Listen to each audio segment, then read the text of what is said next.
Mesdames et messieurs, chers étudiants, bonjour et merci de nous rejoindre pour ce bulletin d'information. Voici les titres de cette édition. L'UVCI a abrité un atelier de formation sur la conception et le développement de l'enseignement à distance. Un colloque international portant sur l'intelligence artificielle et le métavers s'est déroulé au sein de l'UVCI du 29 au 30 juin 2023. L'UVCI a abrité également un atelier sur le projet de création, d'implémentation d'un consortium national ORCID en Côte d'Ivoire et de renforcement des capacités des formateurs. Enfin, l'UVCI a reçu le directeur général de Total Energy pour échanger sur connaître les différentes sources de financement d'une jeune pousse et comment se préparer pour sa croissance. Comme annoncé dans les titres, l'Organisation du monde islamique pour l'éducation, les sciences et la culture, ISESCO, a organisé un atelier de formation en ligne à l'attention des enseignants et des formateurs de l'enseignement supérieur et de la recherche scientifique. Cet atelier s'est déroulé du 5 au 8 juin 2023. Les détails avec Cynthia Kassi. L'Organisation du monde islamique pour l'éducation, les sciences, la culture, ISESCO, a organisé du 5 au 8 juin 2023 un atelier de formation en ligne à l'attention des enseignants et des formateurs de l'enseignement supérieur et de la recherche, dans le but de renforcer les capacités des participants dans la conception et le développement de projets de formation et d'apprentissage en ligne et de production de cours en ligne. En effet, cet atelier s'inscrivait dans le cadre de la coopération entre ISESCO, la Commission ivoirienne de l'ISESCO et l'Université virtuelle de Côte d'Ivoire, UVCI. Cette formation s'est tenue sous le patronage du ministre de l'Enseignement supérieur et de la Recherche scientifique de Côte d'Ivoire, représenté par son directeur de cabinet, le professeur Kobea Arsène, qui a insisté sur l'importance de la formation à distance.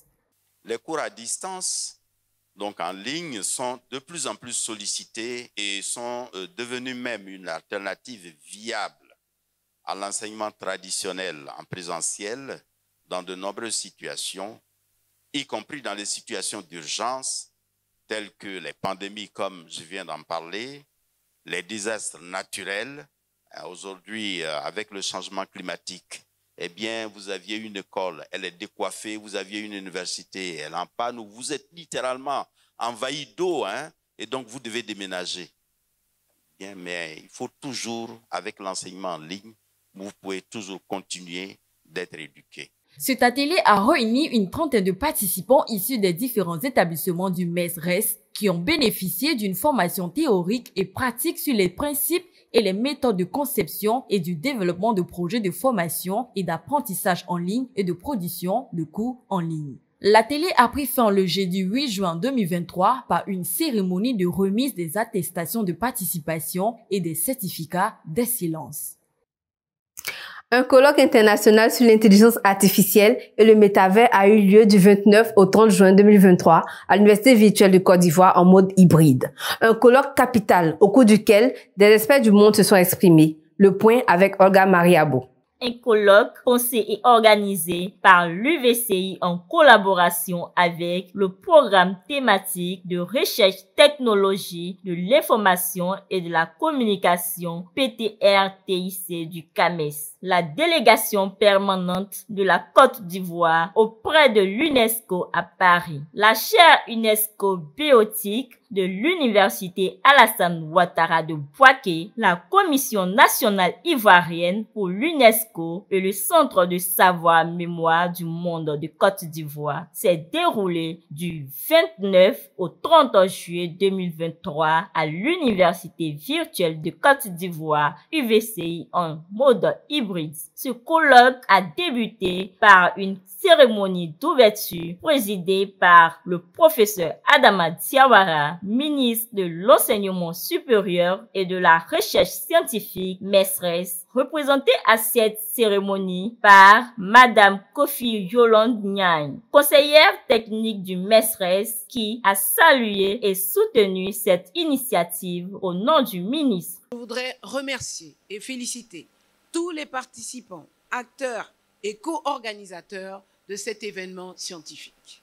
Je donne l'assurance ici que pour sa part, le ministère de l'Enseignement supérieur et de la Recherche scientifique s'engage à promouvoir l'intelligence artificielle et le métaverse en Côte d'Ivoire et à explorer leurs avancées tout en veillant à une utilisation éthique de ces technologies.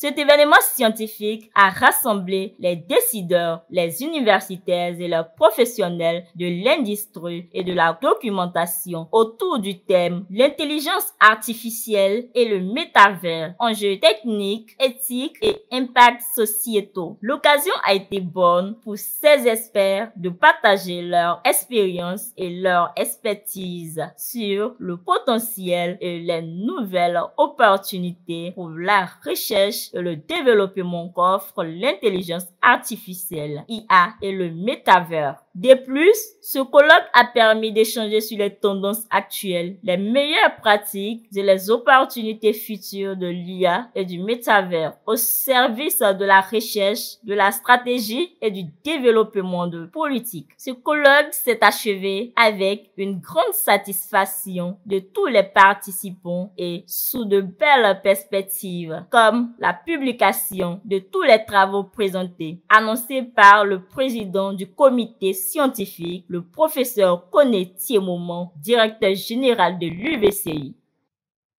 L'atelier portant sur la création d'un consortium national ORCID en Côte d'Ivoire s'est tenu pendant 3 jours à l'Université virtuelle de Côte d'Ivoire. Il a réuni une vingtaine de participants, représentants des universités, centres de recherche, bibliothèques, éditeurs scientifiques. Plus d'informations avec Daniel Ocho. Du 21 au 25 juillet 2023, s'est tenu à Abidjan un atelier de lancement du projet de création, d'implémentation d'un consortium national ORCID en Côte d'Ivoire et de renforcement de capacités des formateurs. Ce projet vise à promouvoir l'identité numérique des chercheurs ivoiriens et à faciliter leur intégration dans les réseaux scientifiques internationaux. Open Researcher and Contributor ID, intitulé ORCID, est un système d'identification unique et pérenne pour les chercheurs. Il permet de lier à un compte unique leurs publications, leurs affiliations, leur financement et leurs activités de recherche. Il contribue ainsi à améliorer la visibilité, la reconnaissance et l'impact de la recherche. Le vendredi 28 juillet 2023, l'Université virtuelle de Côte d'Ivoire a accueilli avec enthousiasme le directeur général de Total Énergie, M. Al-Mokhtar Alaouri, en collaboration avec l'association Incubivoire. Cette rencontre a été organisée dans le cadre de la volonté de l'université de renforcer les liens entre le monde académique et le monde professionnel. Marie-Chantal Conan nous en dit plus. Un cadre d'échange mensuel instauré par les alumni de l'association Incubivoire se tient au sein de l'UVCI. Pour ce mois de juillet, l'échange a eu lieu en compagnie du directeur général de Total Énergie Côte d'Ivoire, M. Al-Mokhtar Alaouri. C'est d'abord le président de l'association Incubivoire, Herman Kwasi, qui a chaleureusement exprimé ses remerciements et a brièvement présenté les missions de l'incubateur. Le professeur Koné Thiemouman, directeur général de l'UVCI, a salué cette initiative, soulignant l'importance de promouvoir l'enseignement supérieur à distance et de développer des formations innovantes adaptées aux besoins du marché et favorables à l'entrepreneuriat numérique. L'Université virtuelle de Côte d'Ivoire fait de l'employabilité un de ses piliers. Dans ce cadre, nous avons des instruments comme le Fab Lab, l'incubateur, etc. Nous nous entraînons à créer des startups. Et ces moments sont des moments très prisés par ces étudiants pour voir aussi comment bénéficier d'expériences terrain. Lors de cette rencontre enrichissante, les participants ont eu l'occasion d'échanger avec le directeur général de Total Énergie qui a partagé sa vision du secteur de l'énergie en Afrique, mettant en lumière les opportunités et les défis à relever. Il a également prodigué des conseils pratiques sur les différentes sources de financement possibles pour les jeunes pousses, insistant sur l'importance de bien connaître son marché, son produit, son modèle économique et sa valeur ajoutée pour convaincre l'investisseur potentiel. Merci de rester connecté sur UVCI TV. À bientôt pour les prochaines informations.